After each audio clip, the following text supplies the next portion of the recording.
Okay, so let's see. I want to talk to you a little bit today about human motivation. What gets us to care and act and be active? And as a starting point, especially being in Chicago, close to the University of Chicago and the economics department of Chicago, I think it's worthwhile to think that our basic idea about human motivation is that we think about people like rats. People don't like to work. If we were left to our own accord, what we would be doing, we would be on a beach somewhere sipping mojitos. And the only reason we work is because we need to get money so that we can eventually sit on the beach drinking mojitos.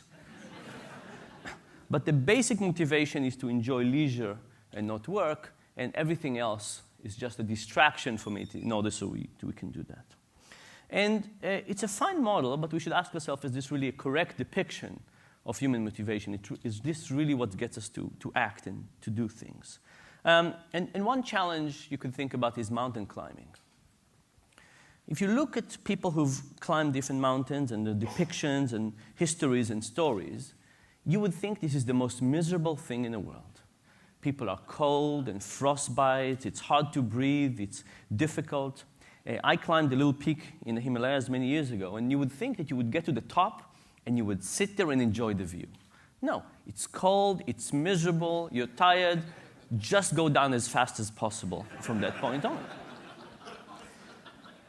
And if you think about this behavior and you say to yourself, here is something that every moment seems like agony, right? It just seems like a punishment, and then people go down, and all they want to do is go up again. They want to recover first, but then they want to go up again.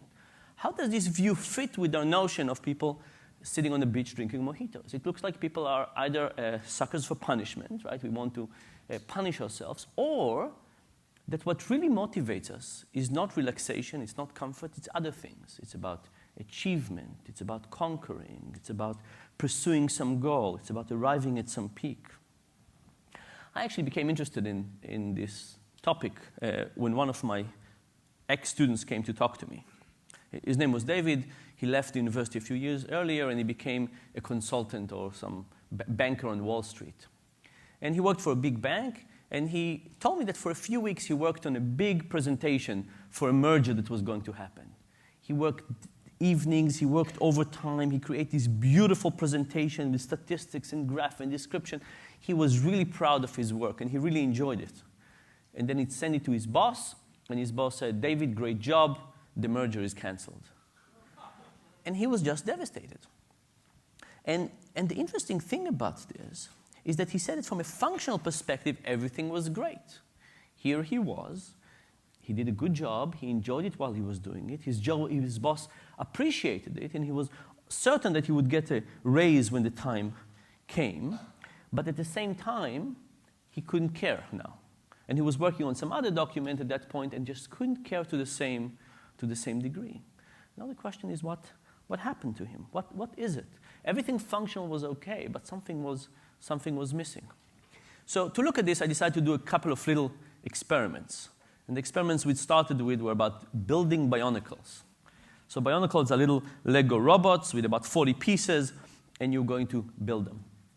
And we got people to come to the student center, and we said, hey, why don't you build Legos for money? You want to build the first one? You can get $3 for it. After they finished the first one, you said, do you want to build another one? This one you can get $2.70 for. When you finish this one, do you want another one for $2.40, $2.10, $1.80, and so on, a diminishing pay rate. And people basically had to decide when they want to stop. At what time the money they were getting from building Legos was not worth their time. And we did this in one of two conditions. The first one was just like the way I described to you now. People build one Lego after another, after another, after another. And when they finished building all these Legos, when they finished building each of them, we took them and put them under the desk. And we told them that when they finished the whole experiment, we would take them, we would break them back, we'll put them back in the boxes for the next participant in the experiment. This is what we call the meaningful condition. It's not really big meaning, but we're academics, little meaning.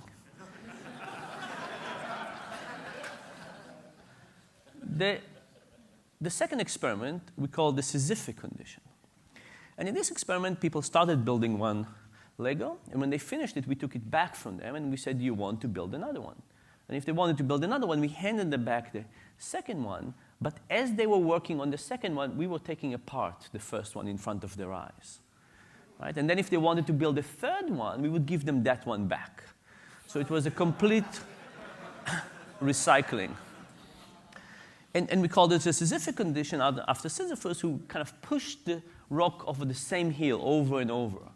And you can ask yourself, how much of the demotivating aspect of Sisyphus come from the fact that he pushed the same rock on the same hill versus if it was a different hill every time, right? So building something, having it destroyed in front of your eyes, and then building it again seem kind of an essential element for being unmotivated. And here's what we got. In a meaningful condition, people build about 11 robots. In the Sisyphus condition, they build 7. We also asked other people, didn't participate in the experiment, to predict what would people do. How much more would people build in the meaningful condition and the Sisyphic condition? And people predicted correctly, but they dramatically underestimated the effect. People thought that the difference would be about 1 robot. The difference was much, much larger. Right? So we all understand that meaning is important. We just dramatically underestimate how important this is. And I will tell you that I recently I went to give a talk at a big software company. And this was a software company where these were a group of people who worked for 2 years designing a particular product. And they thought this was the best product for this company. And after 2 years of working on it, the week before I came, the CEO of that company canceled the project. And I've never seen a group of more demotivated people in my life. Right? And they all told me they felt like they're part of this Lego experiment. Right? They worked for a long time, and something was just destroyed in front of them. And I think basically their boss had the same mistake as our prediction experiment, where he understood that meaning is probably a little bit important, just didn't understand how big it is. And now he had a group of people who were completely demotivated and so on. Now, there was another interesting part of this experiment, which is if you look at the correlation between how much people love Legos naturally and how much they persisted, you would expect that people who love Lego will build a lot and people who don't love Lego will build a little. There'll be some individual difference. And indeed, there was an individual differences. In a meaningful condition, people who loved Legos build more. People who didn't love them didn't build as many. In the Sisyphic condition, the correlation was 0, which tells me that we basically choked every inch of enjoyment people had naturally from Legos. Right? People come with a natural appreciation for Lego, some people, and we were basically able to crush that.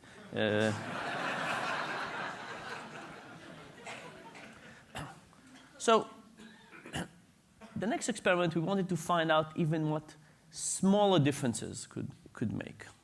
So we gave people a sheet of paper with lots of letters on it, and we said, look for 2 letters next to each other that are the same. It was a random set, and we did the same thing. We paid them more for the first sheet and less for the next sheet, and so on.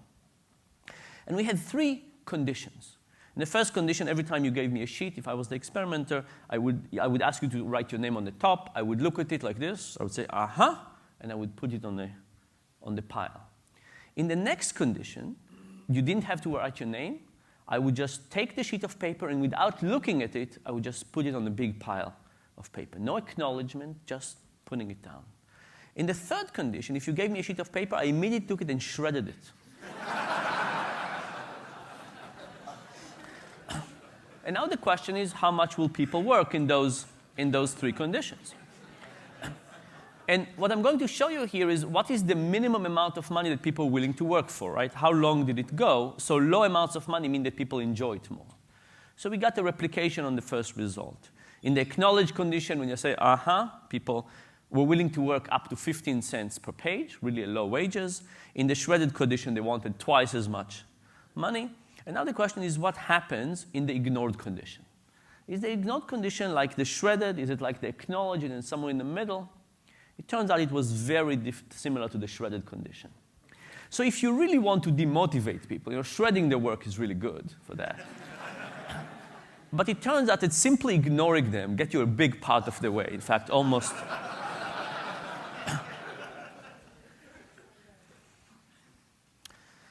So this was one part of motivation. It's about feeling meaning for what you're doing and acknowledged and so on. And we mostly did this by destroying people's motivation. Let's think for a second about the other part, is how we can get people to be more motivated, how we can get people to do more. And the idea here came to me after going to IKEA. So I don't know about you, but I like IKEA, but every time I get this furniture, I find myself that it takes me much longer than I expected to build this. And the instruction seems confusing. I often do a step and then have to backtrack, and when I have to guess something, I think I guess wrong more than 50% of the time. Lots of these things. And the thought is it the result of this, do I love my furniture more? The fact that I have to build them, that I create them, does that create a particular attachment between me and my furniture? Call this the IKEA effect. And some evidence for this exists from cake mixes. So when cake mixes came out in the 50s, to the surprise of people who made up the cake mixes, they were not very popular. And the question is why? Pie crusts were popular, cookies were popular, all kinds of other ready mixes were popular, not cakes. And one of the theory was that maybe people did not have to do much for these cakes. Maybe if you take a mix and you pour it into some add some water, pour it to the oven, and then make it, and somebody says, what a great cake, you just can't feel good about it. Right? So maybe it was the fact that it didn't require as much work that made the cake mixes not as appealing. This was known as the egg theory, and what they did to test it is they took the eggs out of the cake mix. All of a sudden, the cake mix was the same, you just had to add eggs and add some milk to it. What happened now? Cake mixes became much more popular. Somehow having to put work into something make it more appealing. So we decided to try this out. So we gave people instructions to do origami. On the top you have the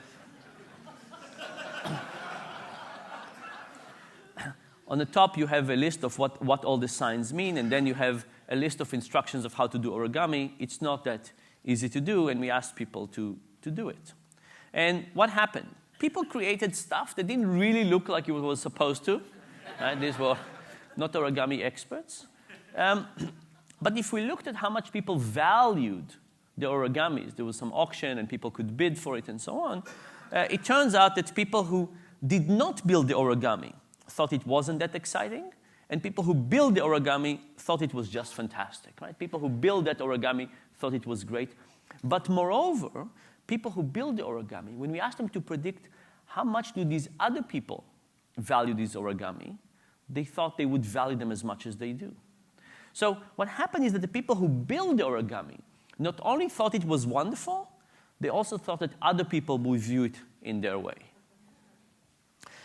Now we had another condition, which is again going back to the IKEA. We had people who get easy instructions, and for some people we hid the top part. So they didn't really have the rule of how this works out. And unsurprisingly, they built even worse origamis. They were much uglier. What happened to the evaluations? People who built it thought it was better than people who just evaluated it. But people who got the hard instructions liked them even more. All of a sudden, they put more into it. It was more difficult, more challenging. They loved it more. And what about the people who evaluated it? They loved it even less because it was objectively uglier.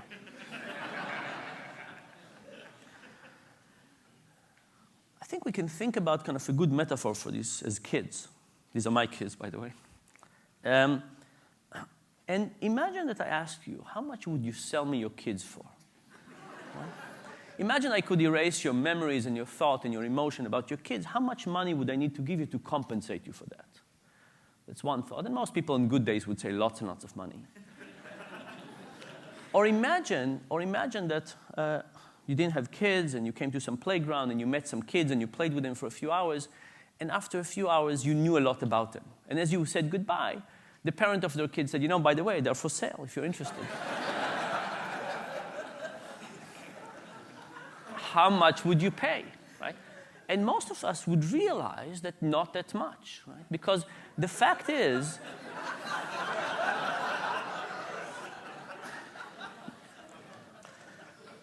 that we value our kids largely because they're ours. And a little bit like the IKEA furniture. It's because they're ours, because we put so much effort into them, and because it's hard and complex and difficult, the instructions are not clear, and so on. So what I want to propose is that we have this incredibly simple model of labor.